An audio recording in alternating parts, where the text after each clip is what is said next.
মস্ত কও সকালবেলা আমরা চার দোকানের পাশে যাচ্ছি। ওকে সকালবেলা ওই চার দোকানে যাচ্ছি। তো চার দোকানে মুরব্বীরা আমাকে নিয়ে সমালোচনা করছে।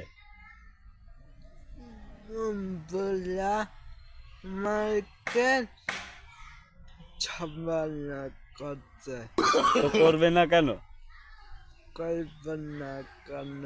আমরা তো আন্ডারগ্রাউন্ডের বাস পাখি। বাস পাখি বাস পাখি না, আন্ডারগ্রাউন্ডের বাস পাখি। আর জানে বাস পাখি হ্যাঁ, আন্ডারগ্রাউন্ডের বাস পাখি। এইভাবে আন্ডারগ্রাউন্ড। ঠিক আছে। ওই ঠিক আছে না? বলো আন্ডারগ্রাউন্ডের বাস পাখি। বাস পাখি হ্যাঁ, তো চুলি হাত দিয়ে দাও এবার।